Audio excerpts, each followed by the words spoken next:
Welcome to the Clemson Dubcast. It is Thursday, August 8th. A big few days for Clemson football during camp. Got the Saturday scrimmage coming up. And yesterday, when they moved over to Derby Meadows, picked up some interesting intel we're going to share later on today at TigerIllustrated.com. The offensive line sort of throwing its weight around a little bit. Actually, a lot from the folks we heard from. More on that and gobs of stuff from camp. A lot of behind-the-scenes intel we've been picking up. Great time to be a subscriber, TigerIllustrated.com. My good friends Blake Smith and Brooke Archenhold have been part of the podcast since the beginning, way back in August of 2018. They have an accomplished team of personal injury attorneys at Parham, Smith, and Archenhold based in Greenville. They are Clemson people, and their skillful attorneys have decades of experience in complicated litigation matters, taking a special interest in medical malpractice, nursing home abuse, and neglect, car accident cases that have left the individuals involved in serious trouble. For a free consultation at Parham, Smith, and Archenhold, call 864-990-4581 or online at parhamlaw.com. That's PARHAM law.com. When you're ready for a complete renovation in your home or business, open the door to more with Harris Home and Harris Commercial. Their local experienced team will totally transform any room space, from beautiful floor coverings to construction to finished details. Harris handles every step of your renovation process, whether it's a kitchen or living room or an industrial or educational setting, like some of the positively stunning work they've done at Clemson University. Go to discoverharris.com and experience a total renovation transformation from Harris Home and Harris Commercial. Solero Communications, formerly known as Tandem Payment, is a full-service integrated electronic payments provider powered by leading-edge technology. Solero provides a wide array of merchant solutions, simplified payments. They make onboarding, taking payments, maintaining risk management and compliance, and getting support quick and easy. At Solero, they're all about helping you achieve sustainable growth as a business. Taking payments isn't the only thing your business needs. With Solero's solutions, you can manage inventory, sell products and services via social media, schedule staff, track sales, get reports, and much, much more. Find out more about Solero at solerocommerce.com. That's CELERO commerce.com. Okay, our first actual one-on-one interview in a while. We spent a couple of weeks sharing the full audio from the recent assistant coach interviews. But good to get back in the groove here with Dayne Young of UGAsports.com. Okay, joined by Dayne Young, who's in Athens and who doesn't have just one title. I know one of those titles is staffer for UGAsports.com, our sister Rivals site that we've had a relationship with for a while. What else is there? You're working in the College of Journalism. Just fill everybody in on all your different titles, if you don't mind. Thanks for having me on, Larry. Yeah, and this is important for me to always distinguish beforehand because I am an employee of the University of Georgia, and just so everyone can kind of understand that I get a paycheck from the university, not from athletics. It's a different thing, but I work at the Grady College of Journalism. It's where I went to college as well.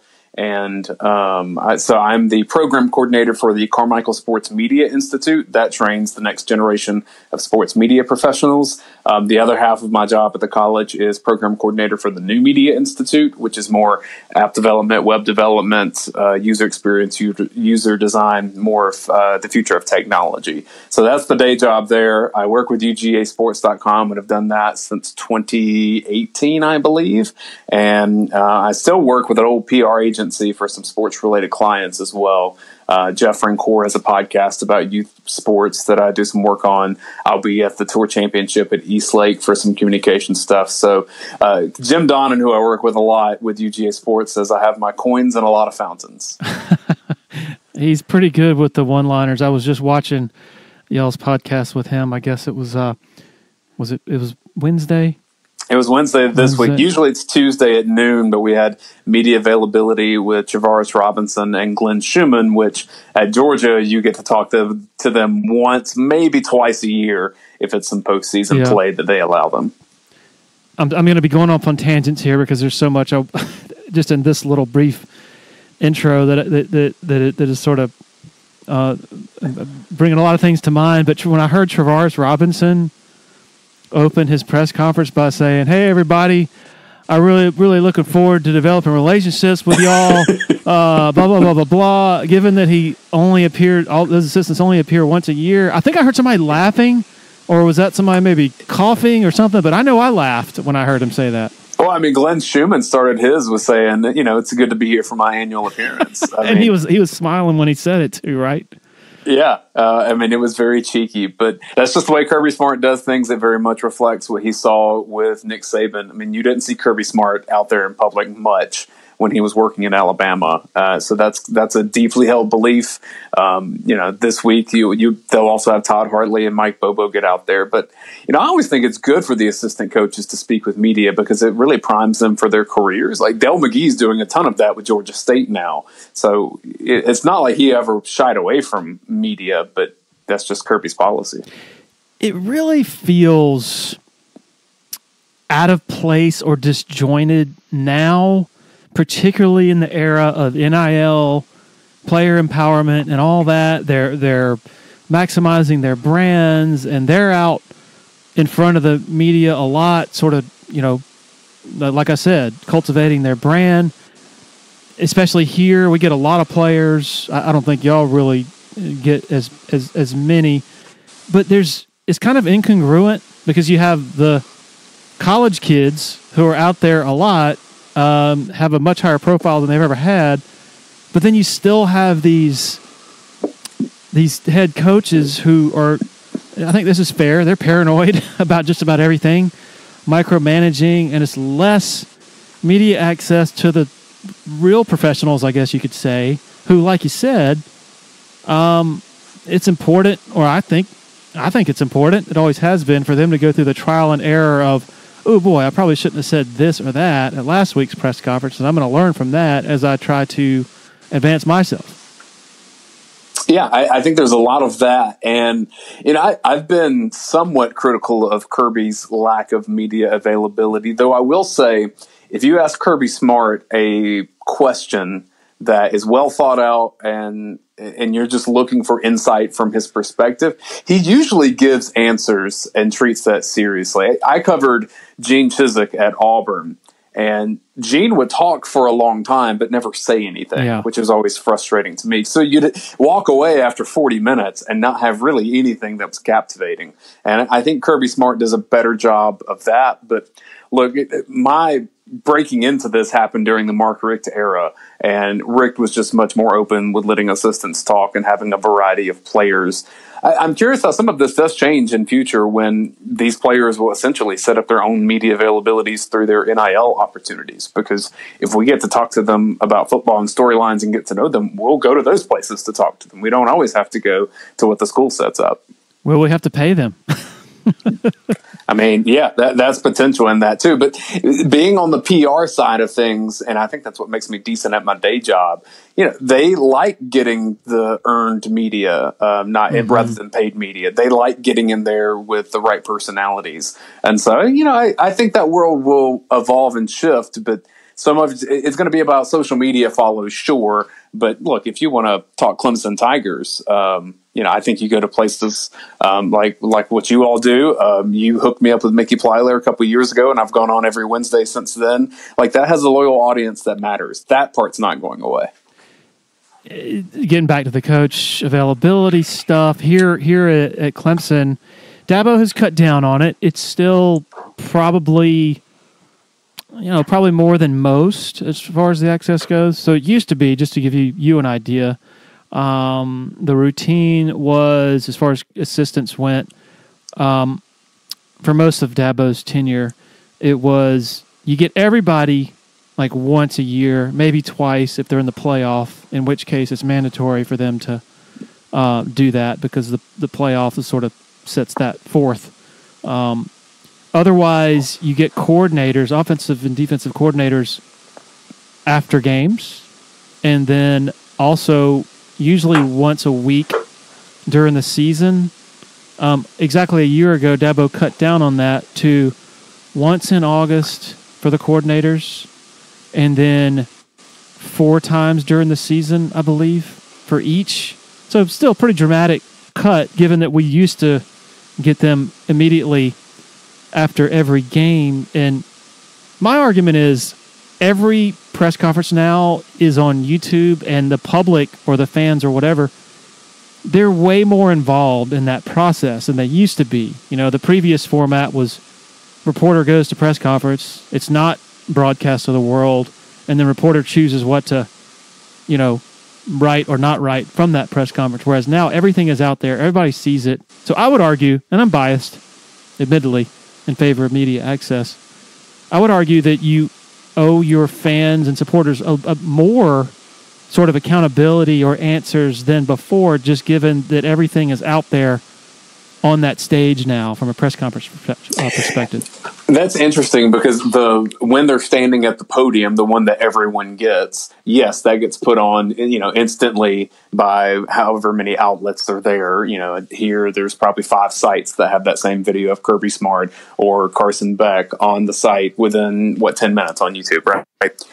In the days that I covered with Mark Richt, and even when I covered Gus Malzahn at Auburn, you would just kind of you'd have the coach at the podium, but after that, you would have players scattered in the locker room and maybe some assistant coaches back in the Rick days.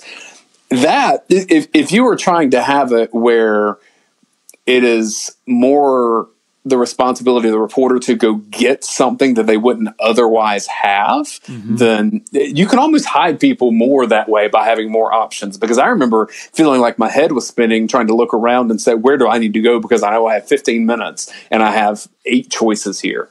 And so in some ways, I think the athletic departments kind of overthink this. Like if you give more options, you're actually probably having fewer potential storylines come out that you wouldn't want. Because, you know, you're going to talk to them about the game that's happening right then, and usually that's over by that point. So, if I were running the show, I'd probably have, 10 people that I trust to kind of stay on message. But that's me PR side. Me journalism side, it's I would rather have more intimacy with the people and get to know them a little bit better. It's hard to do that from a podium in between.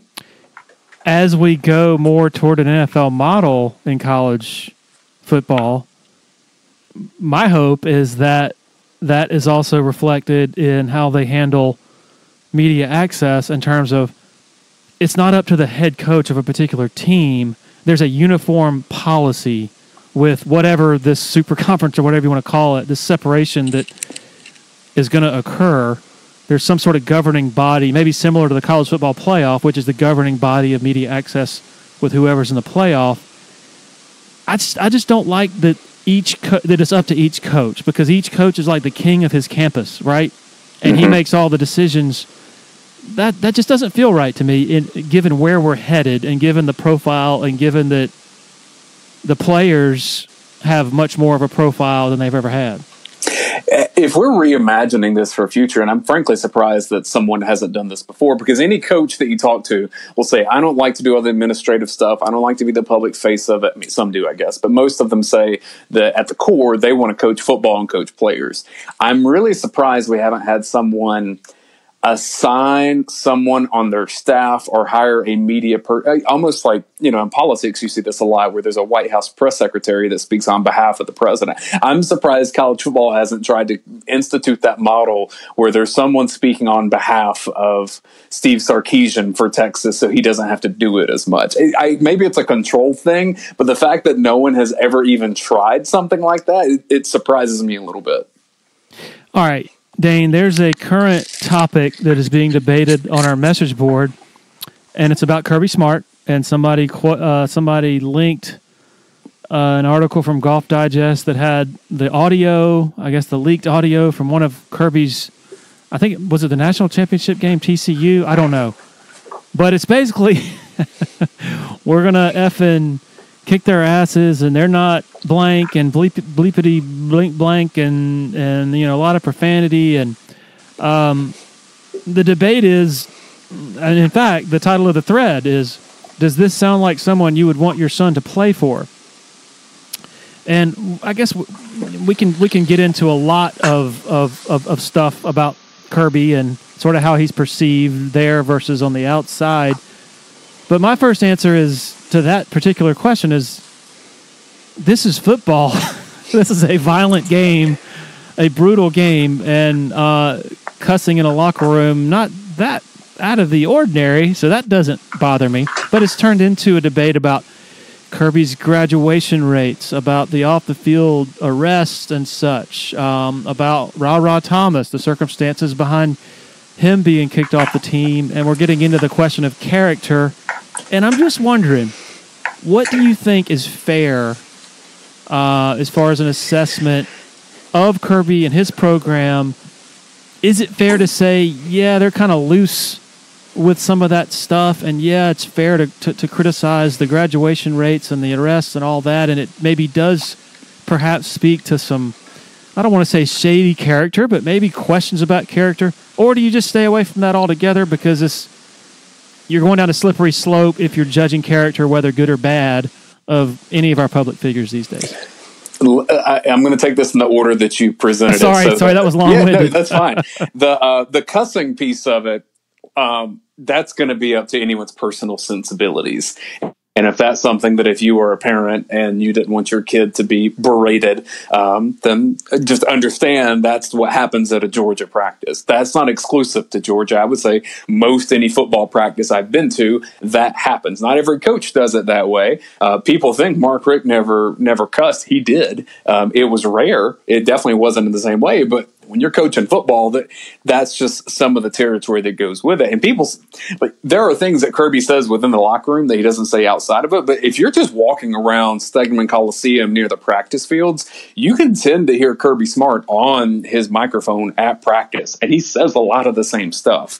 That's just him when he gets on the field. It's almost that he has the two parts to his personality, where it's the football coach that sounds that way when he's trying to get his players to do X, Y, and Z. And then he flips it over to the Terry College of Business grad that's the CEO of the program when we get to talk to him at media availability. That's just the deal of what he is. If people don't like that, cool, that's a preference thing. It's never bothered me, but I wouldn't subject myself to that either. It's probably why I didn't go very far in athletics, because I'm just like, that part isn't for me. I just don't think that's how you communicate. That's not how I would parent. But he's a coach. He's not a parent to those guys. Georgia's had a problem with street racing. It's had a problem with citations and people driving fast too. When I hear Georgia fans say, all 20-year-olds drive fast, which is somewhat true, but I don't think that's an excuse when you have multiple issues of street racing and you've had deaths. That's a problem at UGA, and Kirby Smart can say that he has done everything that and I think they've done a lot. I think they've brought in the guests. I think that they've warned them. I think that they've done the gassers when, you have to run a lot after you get citations. I think they've done a lot, but it's not in the results. And if you do a lot in practice and you don't win games, you're not going to say that your process is working very well. So I don't know what the solution to that is, other than having a policy of less tolerance. Although, he was right in saying they have kicked someone off the team because of their driving record. My understanding is that was David Daniel Sisman, who would have come back for this season as a defensive back. But I think he had just enough citations and reckless driving issues. So that's been a cultural problem at Georgia that has affected the Athens community. I haven't been happy with that as a citizen here. So that's one aspect of it.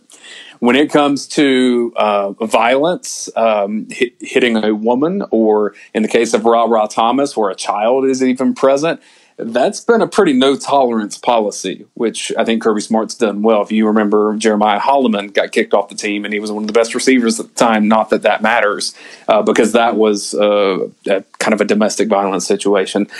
So when they have the facts on those, Adam Anderson, same thing. When they have the facts on those, that has really resulted in a no-tolerance situation. So it kind of comes down to me, the other piece of it is the graduation rates, which is pretty dreadful. And I don't think there's a way around that. And I've even heard some of the buildings say, well, yeah, with the transfers, or Georgia's had so many go pro early. And I'm like, well, you don't see other programs who also have successful football players have graduation rates that way. There's a lot of things about it, and they brag on Georgia growing with its academic reputation, which it has. To me, as a university, the model it looks more like a UNC Chapel Hill in terms of academic prestige. But, if the players can't hang with that, and some of that's going to come to a head, I think, Larry, with what is the role of academics in college football in particular? But as we see the crumbling of the NCAA, is there a time that football is essentially a PR thing for universities, but they're not as necessarily connected to classes and graduating? That'll be a sad day, but I do think that's a question that is upcoming. Georgia's graduation rate is not good. Kirby Smart always talks about the benefit of education here and what it meant for him.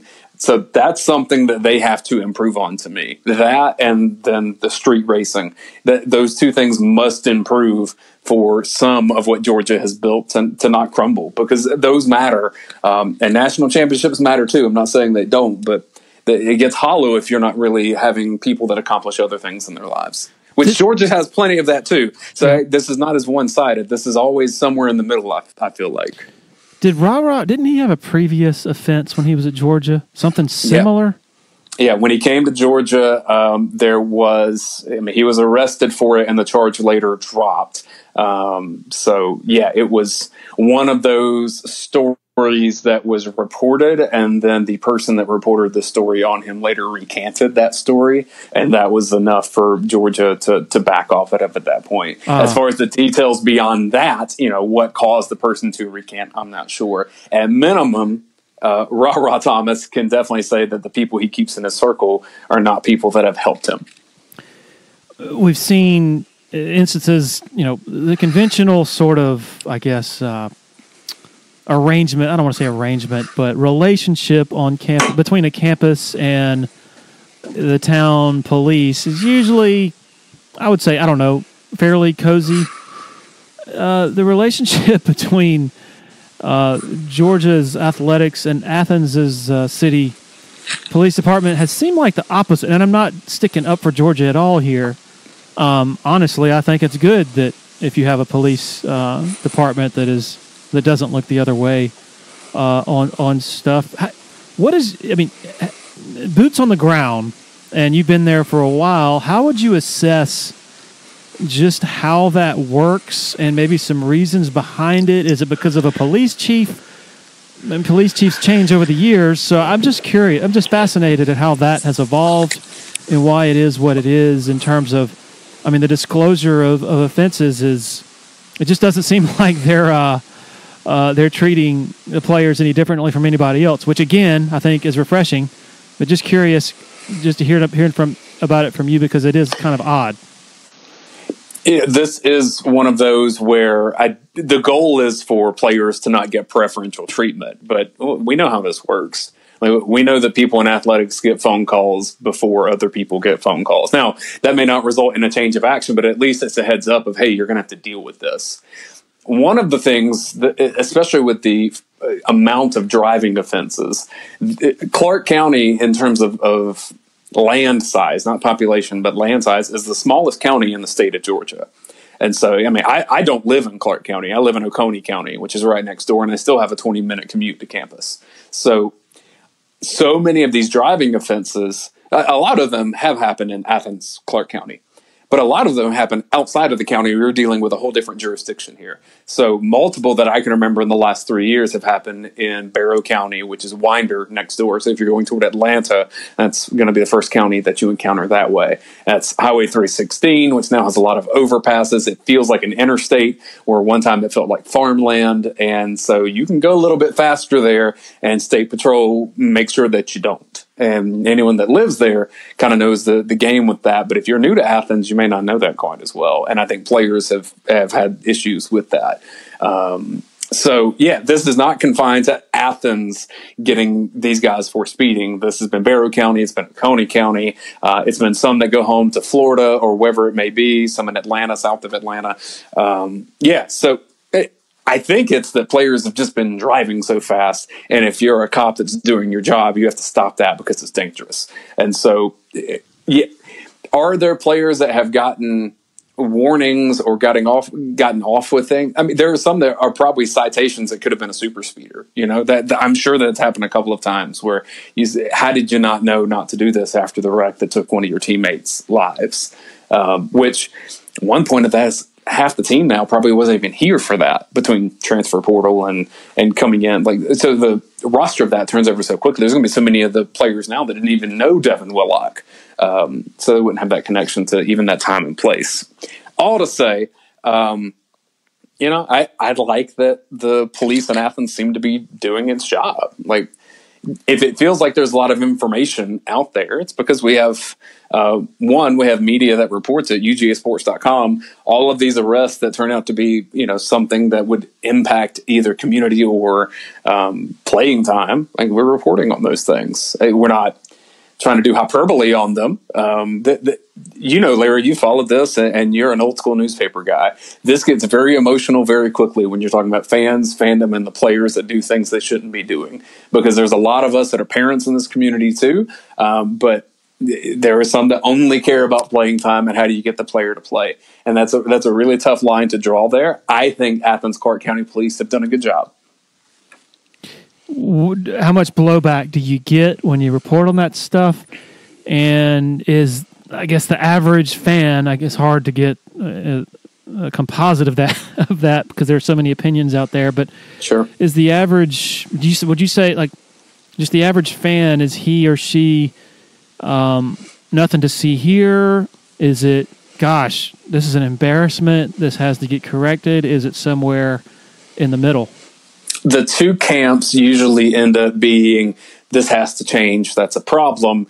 And, the fanatic, that's what fan is always short for, is why is everyone out to get the dogs? Those are the two entrenched camps. And then hopefully the more sensible people are in the middle there of, how do you mitigate this with still building something that's so special to so many people. And that's the crazy. I grew up in middle Georgia, and so my dad was a big Georgia fan. My exposure to all this place, which set up my career, was him bringing me to games at Sanford Stadium.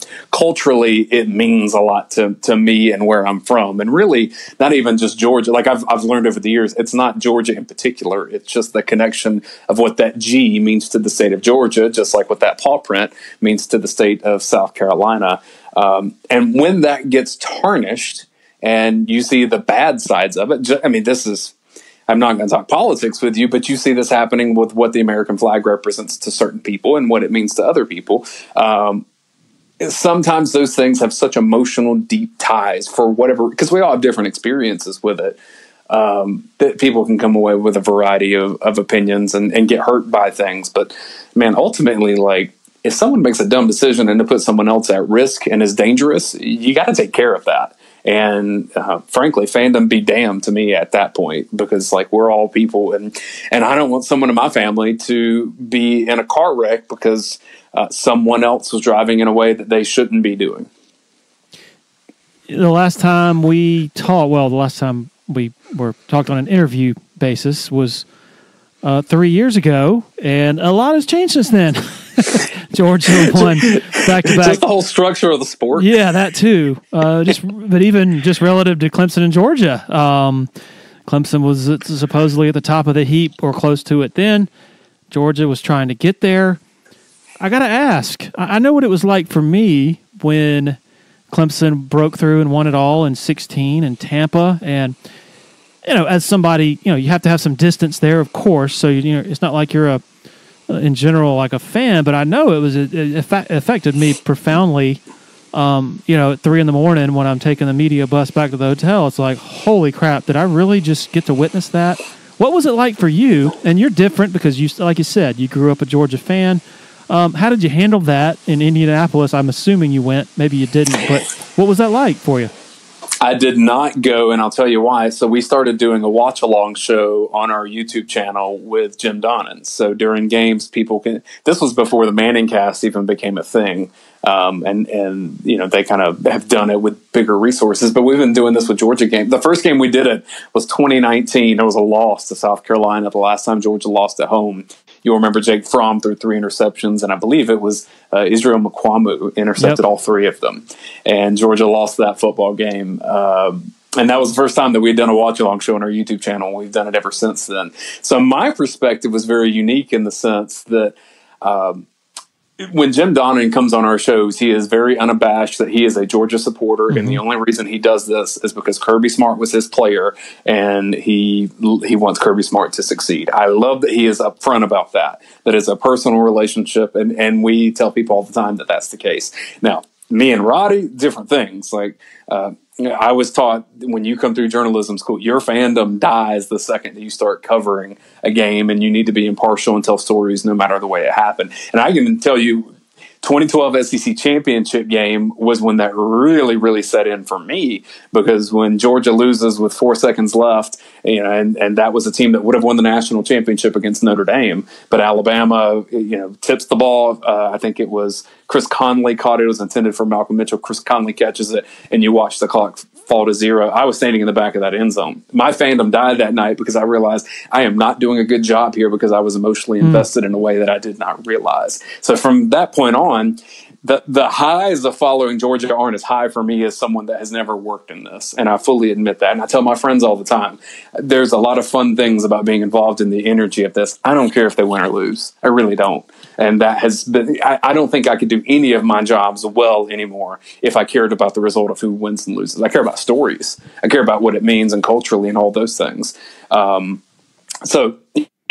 All that said, my national championship experience was one of watching a former Georgia coach see his mentee rise to the top of the sport and see that emotion on his face. And literally, it was only me and him in the room. Wow. And that was it. So it was a very different perspective. It was a beautiful moment of humanity for me that goes back to the mid-'90s. Like I remember seeing on local TV that Jim Donnan had been fired from UGA. And at no point did I ever think that would become someone that was a lifelong friend for me. So for him to have that experience of almost feeling like that national championship was something that he had a part in because he brought Kirby Smart. I guess he didn't bring Kirby Smart to Georgia, but Kirby Smart's career happened at Georgia, and his career in coaching got started because Jim Donnan was there to kind of fuel that. That was my experience at the national championship, and that's more of a beautiful human moment to me than it has to do with that Georgia won it. The way I describe it to people who are curious is, wait, you mean you weren't pulling for Deshaun to hit Renfro with the touchdown with a second left? And I'm like, no, I wasn't, because in the moment, I'm trying to figure out how to put everything into perspective. I'm trying to figure out how to write a column after the game that does justice to what I just saw. Right. And to do that, you have to figure out what just happened. And so in the moment, I'm just sitting there just paranoid that I'm going to screw something up. Because you also have to be prepared that if Renfro doesn't catch that and the game is over, when you talk to them, you have to know how to ask that in a way that's not going to be like insulting or anything, but to put in perspective of what that moment was. Exactly. But it's not like we're some robots where we're not personally affected by some, a monumental achievement that we just witnessed. Like, I just tell people, it's a privilege. It's an honor to be a close witness to something like that. Like, that's what you kind of live for as a sports journalist, is to be around a big story and an important story, and what could be more important than a team winning it all. And so that's sort of how I describe it to people who are curious about sort of how we do and why we do what we do. And I never expect fans to understand that if they've never had to go through it. Because at some point, anyone that covers sports, they were attracted to it for some reason. And typically it's fandom. Maybe it's some other storyline or something that they saw. But I don't know about you, Larry, but I was almost a fan of sports media before I was a fan of sports, if that makes sense. That my window to it was watching, ESPN coverage in the 90s, or watching local media cover sports accomplishments. And I was studying that craft early. And I think that's the classic, radio beside the kid's bed, listening to the baseball broadcaster. That's just what it's evolved into. We're all attracted to it for whatever reason. To me, it's culture. Like, sports shows us about who we are as people in general. That's what we teach in our program too. It's we launched a class here last semester about sports betting and storytelling, which is mainly sports betting is becoming legalized across the country. What can we learn about ourselves and how we cover this? Because 20 years ago, you never saw sports betting mentioned on air. That was taboo, but now the lines are everywhere. So we need to kind of lean into that and understand the positives and negatives and what that means and what our words can cause people to go through, positive or negative.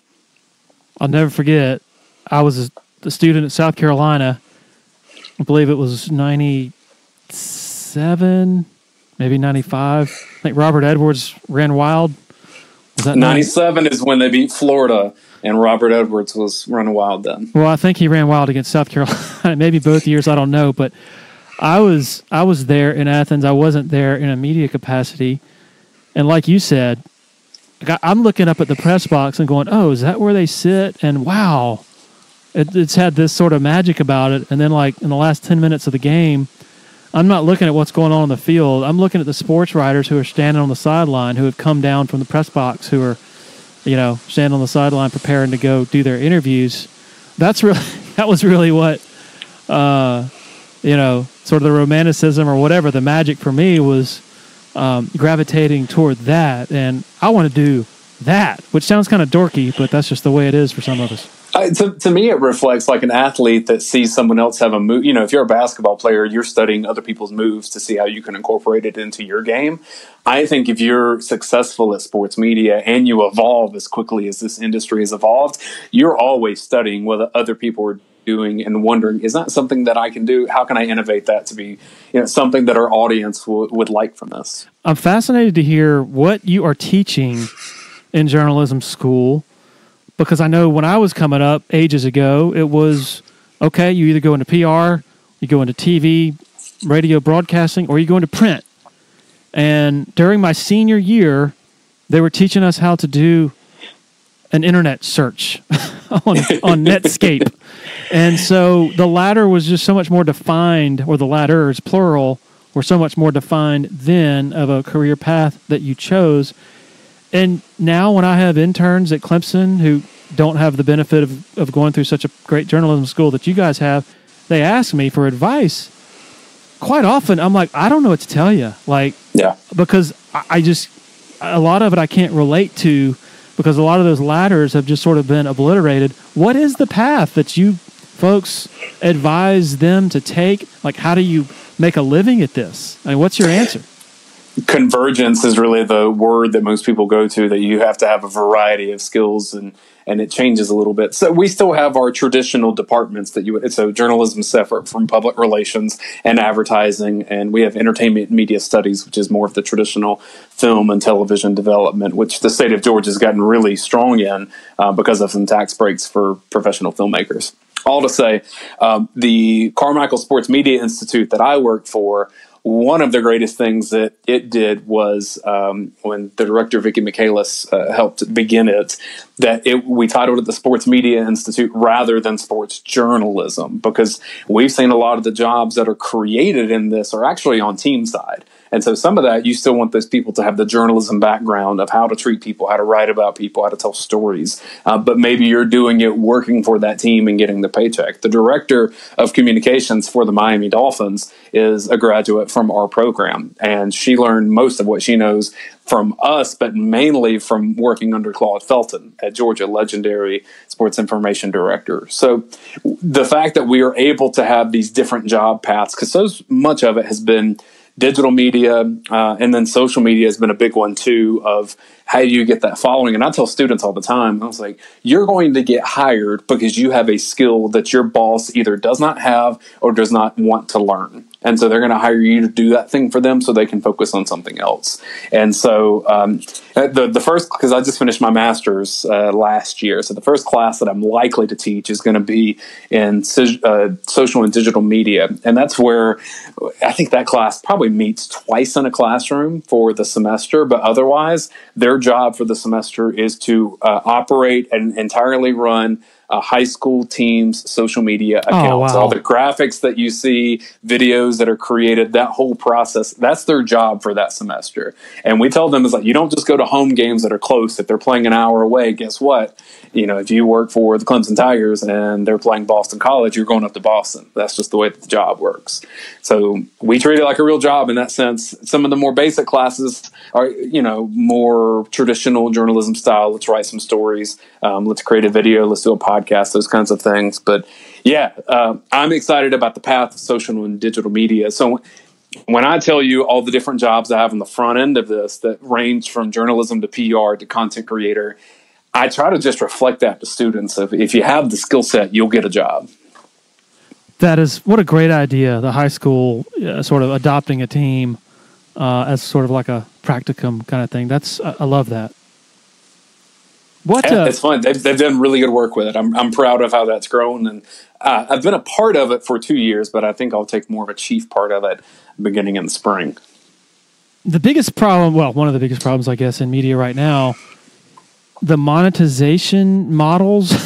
With your site, UGA Sports and Tiger Illustrated, it's very simple, and it's, I guess, very old school, but still new school, in that it's subscription based. So people pay $10 a month to get stuff that hopefully they can't get anywhere else, which I love. I am eternally thankful every single day that we have this model and that it is a successful model.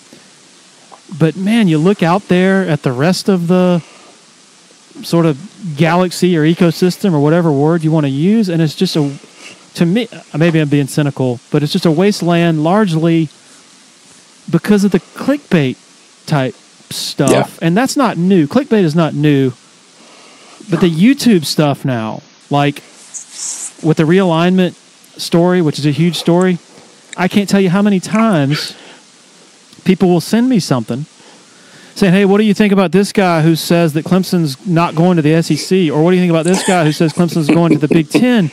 And I'm like, and I look, who are you talking about here? Yeah. And it's just some random guy in his basement who came up with a catchy headline, usually all caps, Armageddon about to happen, which therefore moves it up in the algorithms with people who are addicted to following the realignment stuff. And so that's what's being pushed into their feeds. And it goes way beyond sports here because it's the same thing with the political climate that sure. We're in. What do you make of that part of it? And I'm sure y'all have, within the walls of the journalism or the communications department over there, y'all have discussed this. What do you make of it? You're getting down to two things here. One is the ease of technology. Anyone with a good iPhone, whether it's TikTok or YouTube or whatever, you can create content. It may not be good content. So there's a ton of awful podcasts out there. I don't include yours in that. But, there are a ton of people out there that have no idea what they're talking about. And frankly, I don't always discourage some of that because getting the reps, even production-wise, is something that we want our students to do. So even if your listener base, just you don't mislead people, don't say things that aren't true. That's always going to be the fundamental flaw if people do that. The other thing is so much about when the technology happens, are you an early adopter of that to be a leader in it? Or can you advance it in some way? So one reason I think UGA Sports has the reputation it does is because it goes back to the 1990s when people weren't even fully buying into the internet yet. Now it's had many iterations and even a couple of owners and all that. But just the name of what UGA Sports means and how long some of the subscribers have been there is what gives it the base to really be able to take some chances that we've taken. So when Roddy Nabolsi brought me on board, I had worked in local TV for 5 years. I was trying to change the way we were doing local TV because I saw the writing on the wall of like, I don't know people my age that watch local TV. And I was seeing sports directors get laid off in their 40s. So I was already trying to say any piece of content we create as a TV station, we need to have on YouTube. We need to tag players on, at the time, Twitter. I would do Instagram now, but like tag people on their highlights. It taps into the network. That's how we're going to like really do this grassroots organic following. They didn't want to do that because that was not a model that they saw that makes money. Well, forward now, when I got to UGA Sports, the YouTube channel, I think, had less than 5,000 subscribers. It wasn't monetized. As a group effort, we said, we're going to really try to take a leadership in this. And I'll be honest, we set a goal that we wanted to be the most popular Georgia YouTube channel at the time. I think it was Dog Nation, had about a 2-year head start on doing some daily content there. And Brandon Adams does really good work, so don't hear me disparage that. But it was our goal of, like, we want to surpass that. And we did that last year. I think we're 8,000 ahead of it now. So we went from a channel that had less than 5,000 subscribers, was not monetized. It's now monetized and has 44,000 subscribers, I think.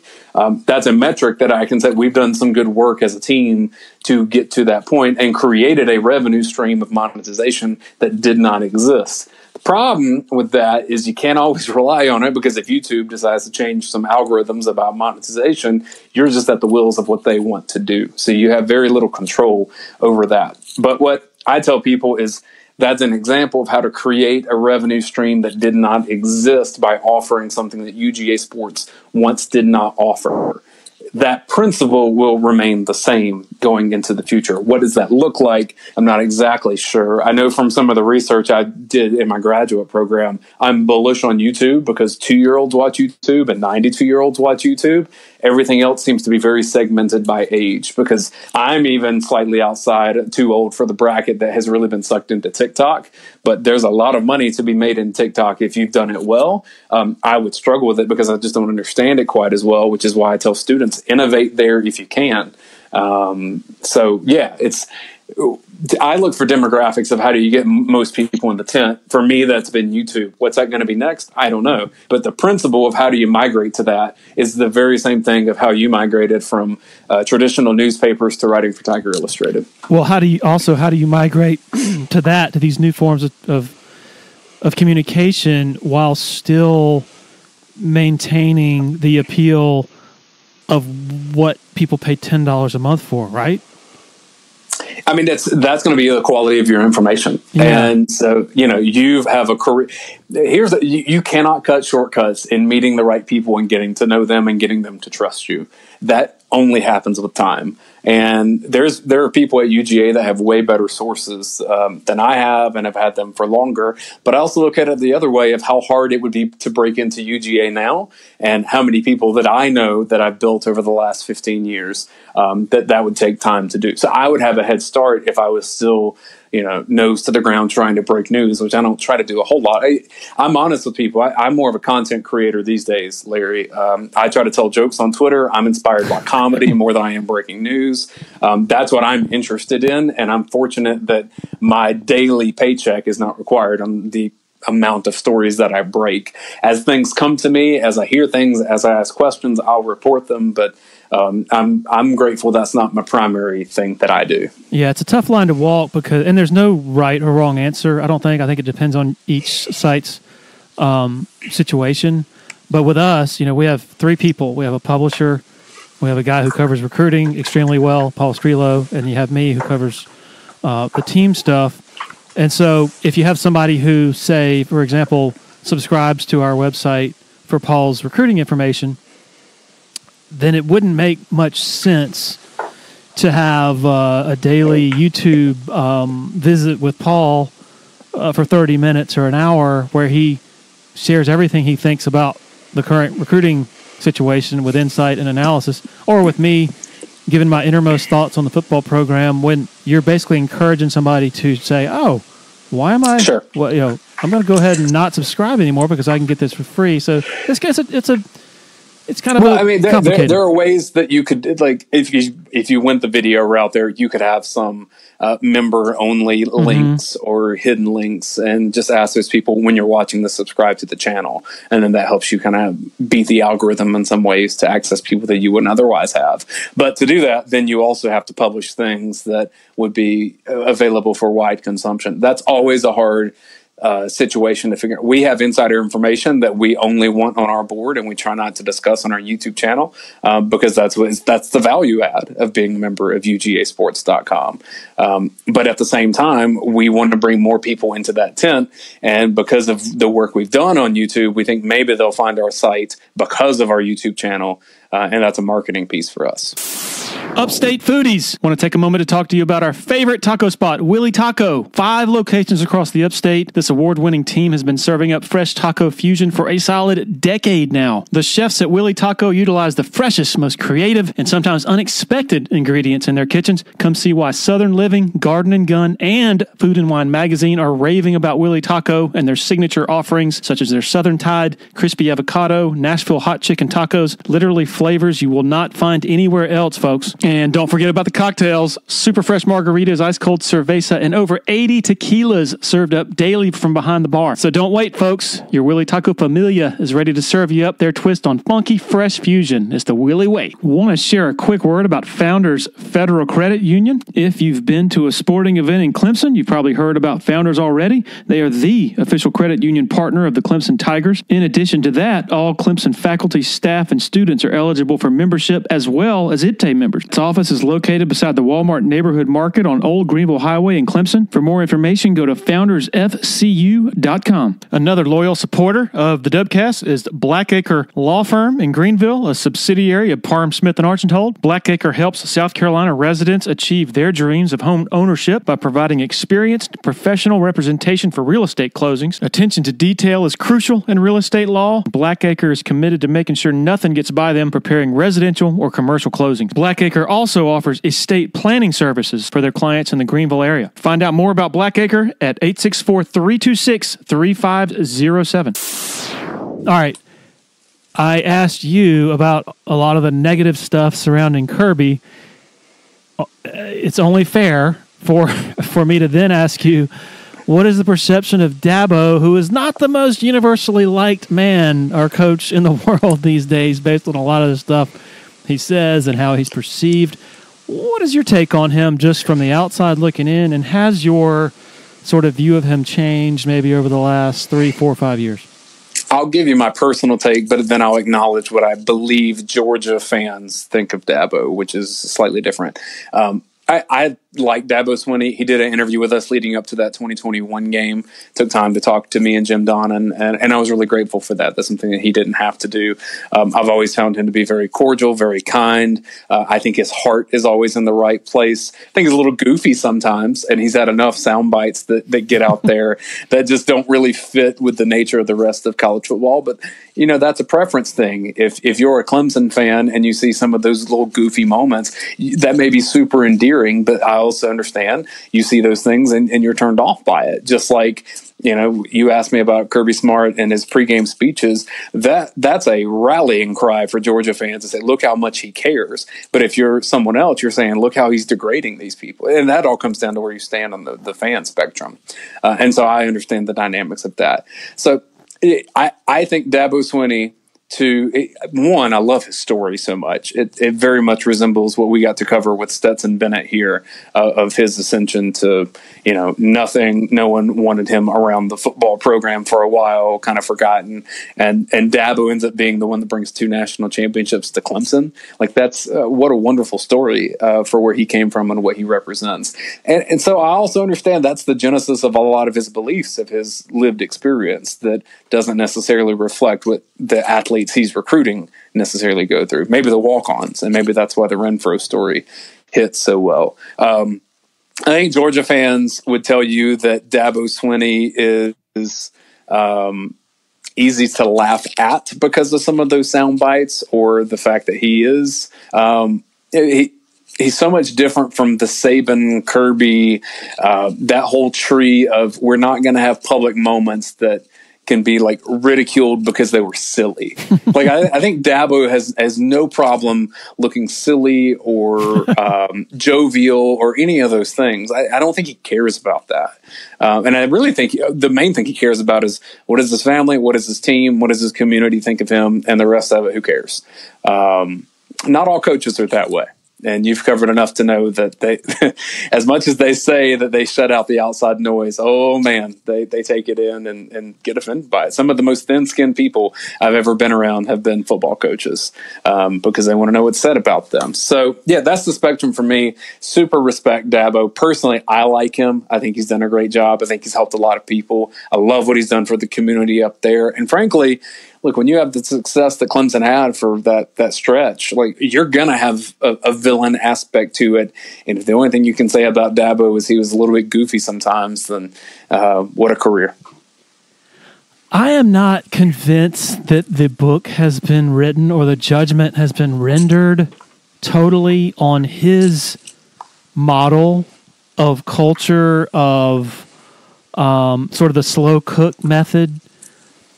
I mean, yes, you know, have there been some instances where maybe he should have gone out and grabbed a a portal guy to shore up a position here or there. Sure.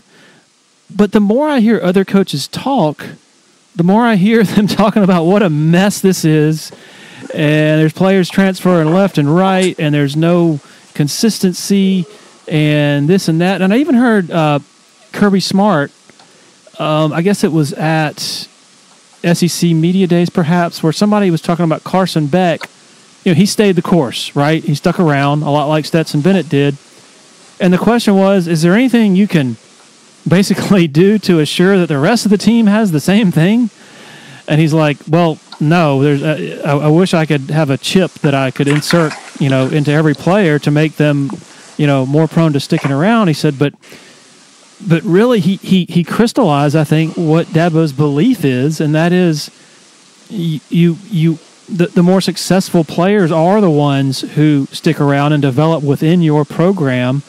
And so I think it's possible, I'm not predicting it, that if Clemson has a big year this year with that method sort of serving as the thrust of it, then maybe we could have some people out there rethink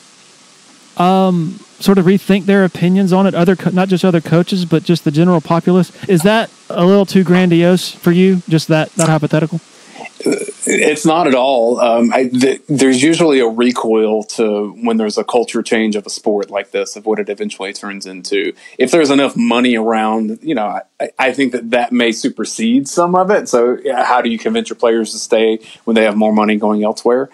Some will just do it because they want to stay at that spot, or it's super successful, whatever it is. But when you have more teams in a playoff, there's going to be more variance of how many teams can get in. And, there's going to be a reaction in all kinds of ways that I don't think we yet anticipate. The one thing that I thought of when you were saying that, Carson Beck gets that reputation as being the one that stuck around for Georgia.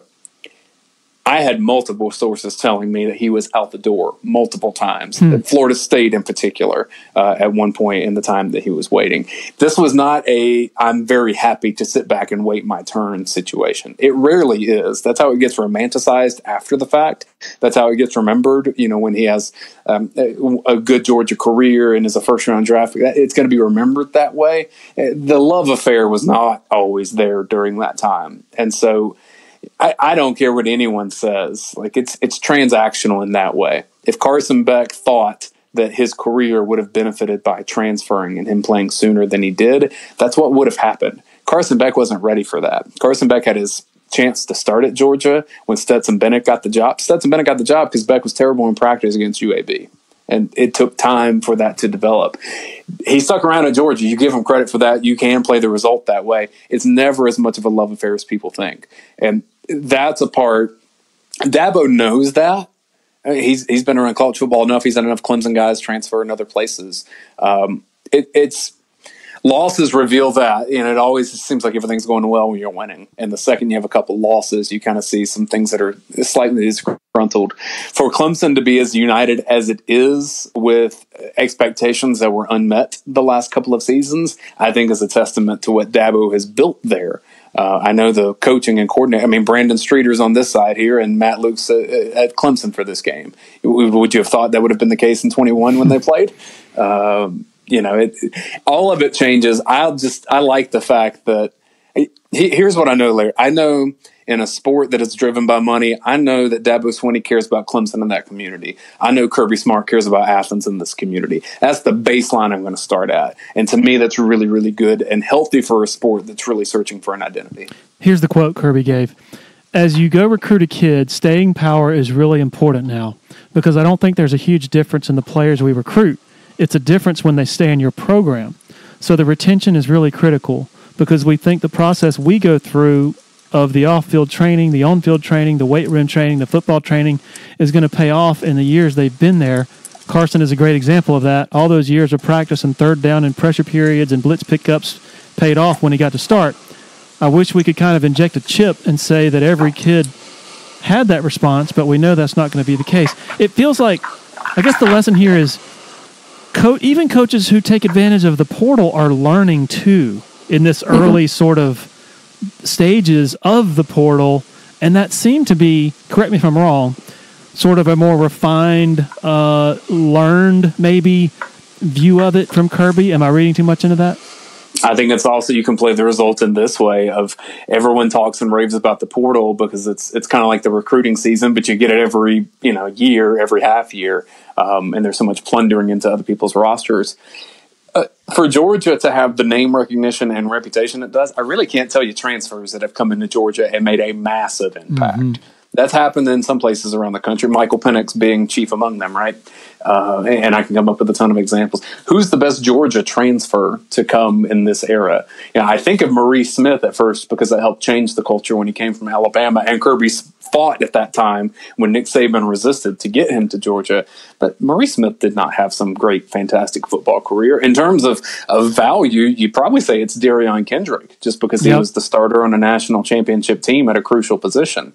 But is that like a superstar in the course of what people think the transfer portal is? I don't know. And he didn't really leave on his own, leave Clemson on his own, as you probably know. Another example would be JT Daniels was supposed to be the missing link 30 years ago, transferring from Southern Cal, and he certainly was not that. And Stetson Bennett, who everybody knows his story, stuck around. What do you think of this matchup coming up? When I look at Georgia, I've been watching them quite a bit the last couple of weeks. Two things strike me. Boy, I really like Carson Beck, but boy, they have so many weapons who were important last year who are no longer there on offense. Go-to guys, not just Brock Bowers, but Marcus Rosenby, Jack Saint, the top two running backs. McConkey, yeah.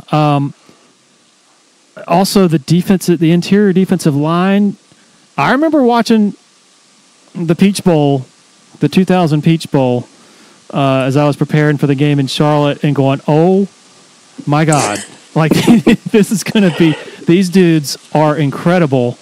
When I watch these tackles, these interior guys, they just seem – I'm not going to say ordinary. I would say relatively ordinary. As I size this game up, I don't think it's going to – I think Clemson has a better chance maybe than a lot of people are predicting, largely because it's the first game. Does any of that make sense to you? It does, and I don't disagree with you. And some of it is because this Georgia team to me looks so much different than the one that won 2 national championships, and it's for the reasons that you're saying. Georgia was so special at interior defensive line with Jordan Davis and Jalen Carter and Devontae Wyatt. I mean, those are first-round stud NFL talents, right?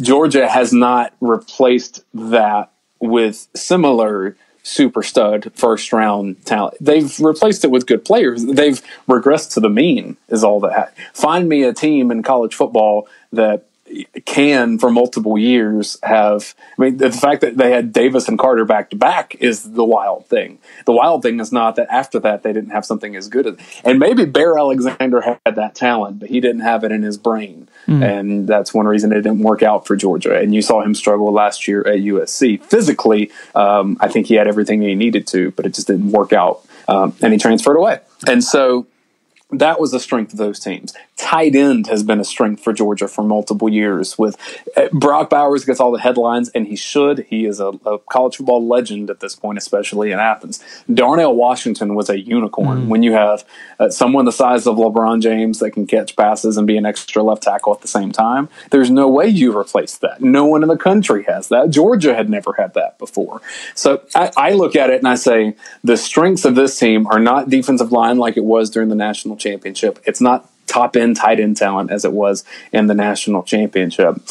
But when you say 2 running backs left, Georgia also brings 5 running back options that it did not have the last time we saw it play against Florida State. Chief among that is going to be the transfer of Trevor Etienne, which that's a name obviously I don't have to mention to Clemson folks. Assuming he plays, I mean, because of one of his traffic arrests, there's a little ambiguity of that. I think he's cleared to play as far as I know, but we'll see. Branson Robinson, though, is the one, people around here kept saying, oh, you think of Nick Chubb, he kind of has those kind of vibes, which I always found to be like hyperbole, because I saw Nick Chubb in person and I'm like, you don't find those. Yeah, there's shades of it in there. At least there's potential of it. If he can get his top end speed back from a tough injury, I think Branson Robinson will be a national superstar, and he's kind of the next great Georgia running back to me. As Trevor Etienne gets all the headlines, I'm focused on Branson Robinson. Nate Frazier, freshman running back that's super quick. I think that they think maybe he's got a bit of that James Cook shiftiness that they haven't had since then. I would tell you Georgia was better at running back this year than it was last season. I think they've taken a step back at tight end. I see contributors. I don't see crazy difference makers, and that's probably what you're seeing on the defensive line. Georgia's offensive line is probably the best in the country, and it's deep, and they have options, and they can do a ton of different variations. 3 guards they feel fantastic about. Probably 3 tackle options they feel fantastic about. A center that maybe even be a physical upgrade from Cedric Van Pran, definitely not an experience upgrade. Georgia, against most teams in the country, Larry, is going to be able to line the ball up and run, and that's going to be that. Yeah. And then you have a first-round quarterback, which, look, the story on Carson Beck is almost as fascinating as Stetson Bennett. Go back and watch Carson Beck's first game last year, because it's not very good. There's talent there, but Carson Beck's growth from game 1 to the end of the season, it may be the best quarterback growth I've seen since Joe Burrow year 1 to 2 at LSU. Now, does Carson Beck become the number 1 pick next year? I don't know. I tend to think that Carson Beck's expectations are a little bit higher than they should be based on what I think his ceiling is, but I've been wrong on him the whole time. So I said Georgia would never win a national championship with Carson Beck after watching that first game last year. And that take, even though it may end up being right and, factually, Georgia was talented enough last year to win a national championship. Georgia's team this year is talented enough to win a national championship. So I'm already wrong in the things that matter with it, of assessing where he is. I want to know what receivers emerge. Losing RaRa Thomas is a factor in that, but they brought in 3 transfer receivers. It sounds like Colby Young from Miami is the one going to make the biggest impact. Big guy, kind of goes back into the J.J. Holloman or the Lawrence Cager hybrid tight end receiver, get to the red zone, throw it up to them kind of thing. Georgia has talent. I think with that offensive line, it'll be a favorite in every game that it plays. It's really hard for me to look past that. And these games are won and lost in the line of scrimmage. When Clemson was at its best, you had superstar quarterbacks and a defensive line that no one else had. And Georgia's inside linebackers are fantastic. They have options at edge rusher, rebuilt secondary. Malachi Starks is one of the best players in the country. So all that said, if you're asking me to prognosticate, this is going to come down to Cade Klubnik. Totally to me, because I have seen Cade Klubnik where I'm like, oh man, he's the best player in the country, and then the next play I'm like, how is he a starter? I have no idea. And that's the experience, it seems like, in covering him, of it's not the same from play to play to play. And if he can limit mistakes without having to stop himself from taking chances, they can score points on Georgia. But if he makes mistakes, then it can get ugly. That's the thing about Georgia, is they've recruited in such a ridiculous way that, just yesterday, I was studying up on Branson Robinson, Roderick Robinson, and Nate Frazier, looking at some of their high school stuff, looking at some of Roderick's, looking at a few of his carries from last year, and it's like, my God, if Dabo, we talk about Dabo's stance on the portal, if he had just one of these guys, there's no way he would have gone out and tried to get Trevor Etienne. It's just amazing, just the waves of just filthy talent that's not just at running back, it's also at plenty of the other important positions on the field. And so important to note too, though, that Dell McGee left as running backs coach, now the head coach at Georgia State. That's one of the assistants that had been with Kirby Smart since he got the job at Georgia. And Dell McGee, a legendary recruiter in the state. I covered him at Carver High School in Columbus when I was working in local TV there. This is the first time that a different voice is leading that running backs room with Josh Crawford coming in. And so I do think there's going to be a little bit of an adjustment and learning curve there. How much does a running back coach actually matter in what you see on the field? Typically it's about recruiting at that position. I'll be curious to see. Dell McGee would really change out running backs a lot. He would not let someone get in there and get 10, 12 carries, multiple drives in a row. He would shift it out. Does that continue? I'm curious to see, just from someone that follows Georgia year over year. I agree with you on the Klubnik thing is the X factor, of course. Also, though, you guys at Film Don't Lie do a great job, and you broke down Carson Beck, and you mentioned when he's pressured, his numbers go way down. I mean, most quarterbacks' numbers go down when they're pressured, but his went down in a more eye-opening way. And then you mentioned Trevor Etienne. His pass protection at Florida left a lot to be desired. And so you start thinking, okay, and then you take away that security blanket of Brock Bowers that, even when you're pressured, he was there, notably at Auburn, I would say. I don't know. You could sort of see a roadmap to Clemson making Beck uncomfortable and sort of grinding their gears, so to speak. But it'll be an interesting matchup for sure. Hopefully it'll be a good game. That's the ultimate decision, though, to me. Klubnik's consistency, yes. Yep. But how aggressive does Dabo want to be with that defense? Because if you're willing to pressure Carson Beck in those ways to make him uncomfortable, you also have to be willing to give up one-on-one coverage or give up big plays. And I would say that decision is going to lead the trajectory of the game more than anything else. But overall, I think around the country, people tell you that Georgia's a heavy, heavy favorite. And look, I don't bet on this stuff, but if you were to say who would you like, I think Georgia has the more talented roster, but I definitely think Clemson is talented enough to beat Georgia. It's interesting you mentioned that sort of decision on the part of Clemson's defensive coaches to blitz or not to blitz, or bring a lot of pressure. I was watching back the Georgia-Tennessee game, and Gary Danielson said that the Vols defensive coordinator, Tim Banks, is that who it is?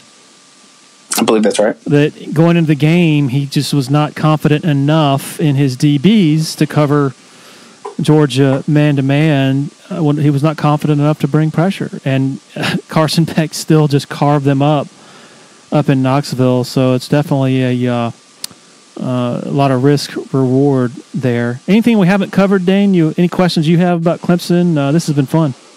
Yeah, I'm probably going to get you on some of our shows, and I can ask all those questions as well, because we do a good tit for tat, because I do appreciate our friendship and colleagues, whatever we are. To me, it's just exciting when Clemson and Georgia play. It needs to happen probably more frequently than it does.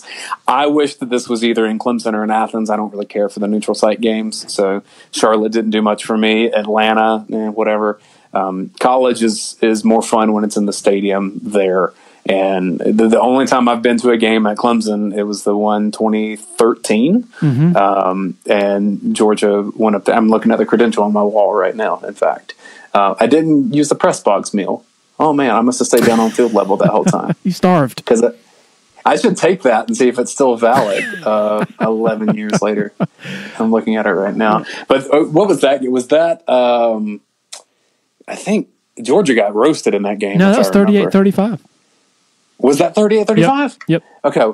I must be thinking the year before or year at whatever it was, because I'm getting old and I have 3 kids now, so my memory sucks. I'm excited when Georgia and Clemson play. My hope is just for football in the Southeast that both of them end up being playoff teams.